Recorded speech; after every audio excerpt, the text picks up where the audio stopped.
Okay, you guys want to hear something really scary? I know that Halloween is over, but you never told me a haunted house story. Well, here's a haunted house story where the writer dug down deep into their creative juices and named it The Haunting.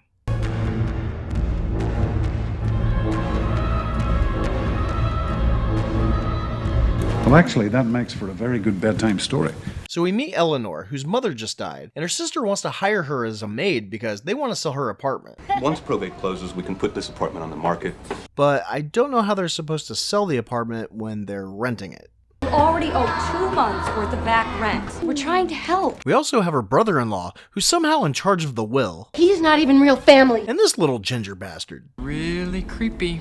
Well, Eleanor used to take care of her mom, and you can tell that she was a witch because the kids call her mother and not mom. And that's always the sign of a crap relationship.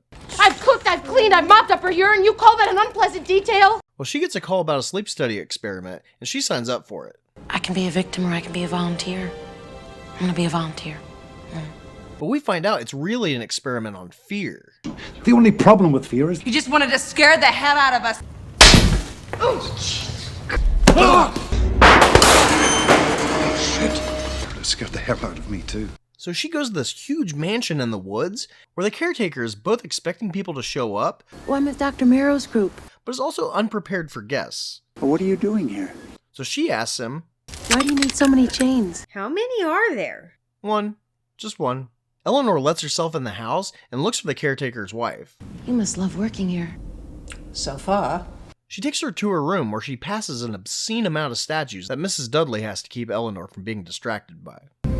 No, please, we have to go. Just grab her. But she takes her to this room with all these baby heads, and she lets her know that no one can hear you scream from town. So there won't be anyone around if you need help. In the night. In the dark. Like that's a normal thing to say. This girl Theo shows up, strips, Never seen this kind of beauty. and points out how boring Eleanor is.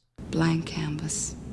They come across this door that reminds Eleanor of taking care of her mother. Purgatory. I was there once for 11 years. They also find a spinning mirror room, a flooded library, and this grinning idiot. Luke Sanderson, just a bad sleeper.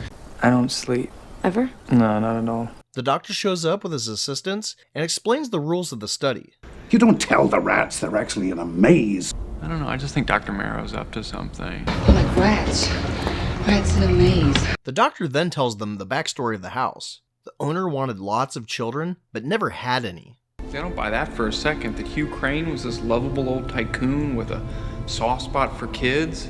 The assistant gets scared, and the piano attacks her. So after they say the caretaker locks the gate after dark, they leave to go to the hospital. So the doctor gives the assistants the only gate key that they have, even though he has a cell phone and he could just go outside and let them back in. The doctor tells the idiot Luke that Hugh Crane's wife killed herself, but not to tell the women. After all, I'm a man, I can handle this kind of thing. He did this to make them think that the house is haunted somehow. But it's pretty creepy to begin with, so I'm pretty sure their minds would have gone that direction anyway. While Eleanor tries to sleep, all of the baby heads stare at her. What do you want from me? Luke bumps into the doctor. And this should be where he questions why there are no cameras or monitors for the sleep study. So far, they're just filling out surveys on how they rest. Eleanor thinks she hears her mother calling, but it's just Theo. She runs to her, and they watch their breath and listen to the door rattle. Cheap and exploitative way of making new friends. They blame the noise on the pipes and the cold on a draft because it'll help them sleep, even though they're insomniacs. Having the best night's sleep of my life, I swear. So Eleanor goes back to bed, where she has her window open and doesn't notice that she can't see her breath now. Her sheets have a little girl swimming through them, and she tells Eleanor to find them. Who are you? Luke begins to suspect that the doctor's up to something, and he wants to find out what. Eleanor's just happy to be somewhere. Adventures are for soldiers. Or for the women the bullfighters fall in love with. Are you kidding me? Her hair points at the fireplace, where she sees something in it. The group investigates and sees the flue. But that's not what she thought she saw. They then see that the creepy portrait of Hugh has been graffitied. Our names will be written on 1,000 walls. In poop. Even though they were all together, Theo suspects Luke of doing it. Oh, with what? With the 20-foot ladder that I keep in my back pocket? The doctor sees if Eleanor is okay, and she tells him that she thinks the sleep study is an adventure. Do you understand that I have nowhere to go? And here I am. Yeah, I guess. That night, Eleanor sees footprints leading to a secret door, but must have ruined like 14 rugs to get there. You must love working here. So far.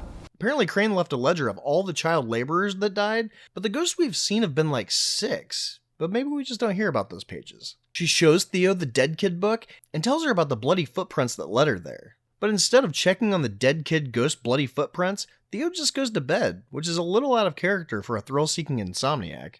Oh, maybe not. Eleanor takes her advice and goes to her room to get her hair done. I like the way you comb your hair like that.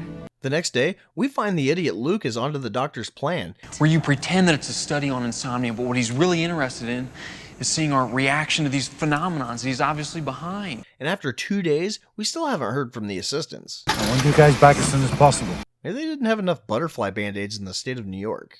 Eleanor fills Luke and Theo in on her haunted house theory. You can understand me.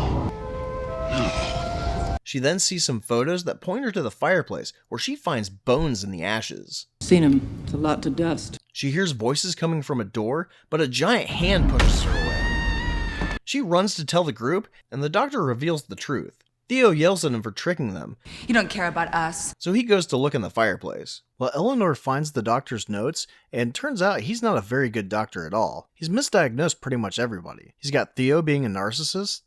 Luke, are you okay? Nell, I'm worried about you. He says Eleanor overreacted to the Hugh Crane story. I think there's more to that story.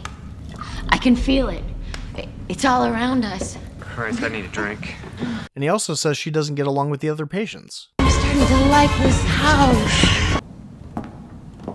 Wow. Theo tucks Eleanor in, and she gets a visit from Hugh. Well, he's apparently afraid of electricity, but when she busts a window, he's like, screw it, let's break all the things. After seeing weird reflections, she stupidly runs into the mirror room. It was relentless banging all through the night.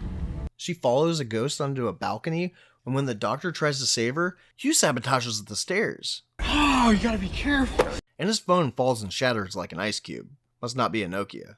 So they have to wait for the Dudleys to let them out in the morning? Yeah, let's wait until the morning, and then maybe tonight you'll have a chance to scribble a few more welcome home Eleanors on the Look, wall. I didn't write that stuff, okay? The doctor goes back to the room he almost died in, and almost dies again. A statue tries to drown him, and somehow makes him bleed a lot. Not sure how that one works either. Oh, what's that smell? After deciding Eleanor can't be alone, they leave her alone to have an acid trip and almost get stabbed by a bed. Actually, she looks like she really has to poop. She doesn't look good. And the rest of them don't look too scared when the ceiling reaches out for them. They rush outside where Eleanor asks, Why did you call and tell me to look for your ad? But I didn't call you. Luke uses Eleanor's car to ram the gate and break the chain, but stupidly rams only one side. And then he doesn't duck when the spikes are falling towards his head. The doctor is about to break the window, so Luke faces it to get hurt easier. They turn to see Eleanor is missing, and they go back inside to get her. Do not help me. Inside the door that punched Eleanor earlier is a recreation of her mother's bedroom, so now she thinks she's home. Eleanor, help me. I gotta pee. She discovered that she's a descendant of Hugh's second wife, Carolyn was my great-great-grandmother. and she found out that he was killing all the kids and left. But he couldn't hide a secret. You can never hide a secret.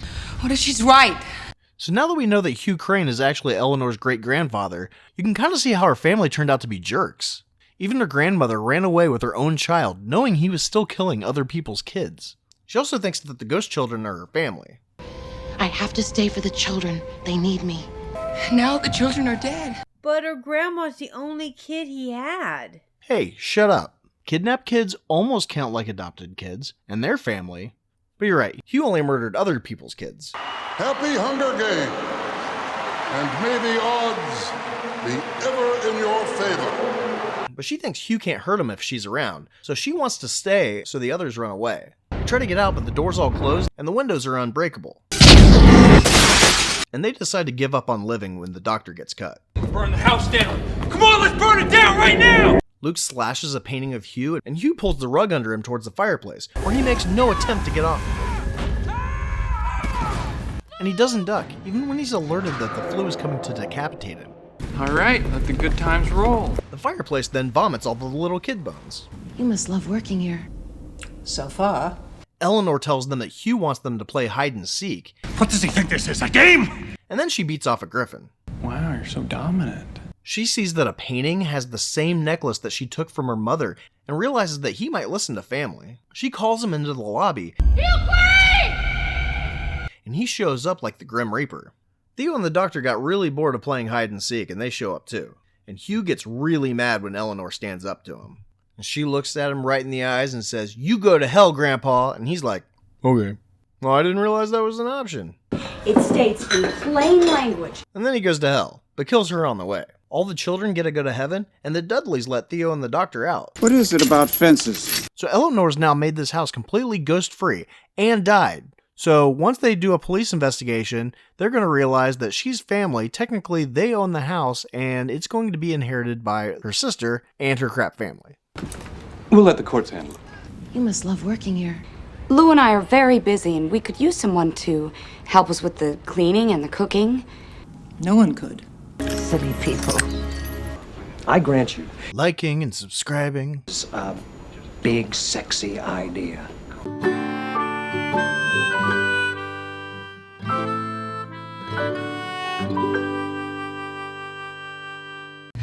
It's over. It's over, right?